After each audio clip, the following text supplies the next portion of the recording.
সংস্কার কমিশনের প্রতিবেদন বাস্তবায়নই যথেষ্ট নয়, গণতান্ত্রিক শক্তিগুলোকে ঐক্যবদ্ধ থাকতে হবে আহ্বান জানিয়েছেন ঐকমত্য কমিশনের সহসভাপতি অধ্যাপক আলী রিয়াজ। রোববার জাতীয় সংসদের এলডি হলে গণসংহতি আন্দোলন ও জাতীয় সমাজতান্ত্রিক দলের সঙ্গে বৈঠক করেছে কমিশন।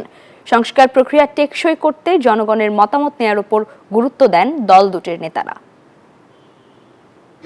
রাজনৈতিক দলগুলোর সঙ্গে ধারাবাহিক বৈঠক করছে ঐকমত্য কমিশন।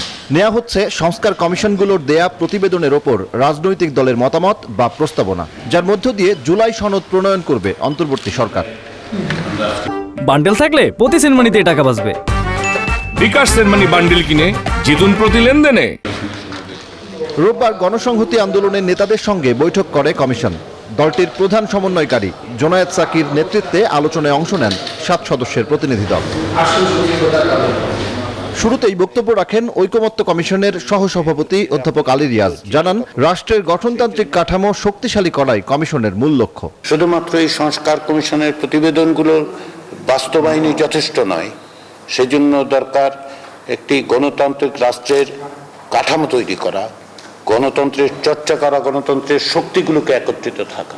বৈঠক শেষে গণমাধ্যমের সঙ্গে কথা বলেন গণসংহতি আন্দোলনের নেতারা। সংস্কার প্রস্তাব নিয়ে দলীয় অবস্থান তুলে ধরেন তারা। কেউ বলছে যে আগে পরের বিষয়, কিন্তু আগে বলছি যে সংবিধান এবং সংবিধান সংক্রান্ত সংশ্লিষ্ট বিষয়গুলো আগে করার সুযোগ নেই।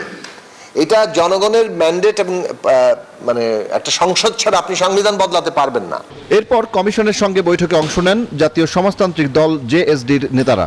আলোচনা শেষে জানান, 166টি প্রস্তাবের মধ্যে 121টিতে একমত তারা।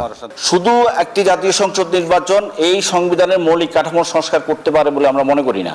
সেই জন্য আমরা সেই নির্বাচনটা, একটাই নির্বাচন হবে, সেই নির্বাচনটাকে আমরা বলতে চাই সংবিধান সংস্কার সভা নির্বাচন, এবং এর মধ্য দিয়ে বৃহত্তর জনগোষ্ঠীর যে ম্যান্ডেট এবং সাংবিধানিক আইনগত যে বৈধতা পাওয়ার দরকার সেটি নিশ্চিত করা যাবে। গণতান্ত্রিক পরিবেশ রক্ষায় দেশের ক্ষমতা কাঠামোতে বড় ধরনের সংস্কার আনা প্রয়োজন বলেও মত জেএসডির। সাথে আমরা আংশিক একমত। সজল দাস, নিউজ 24, ঢাকা।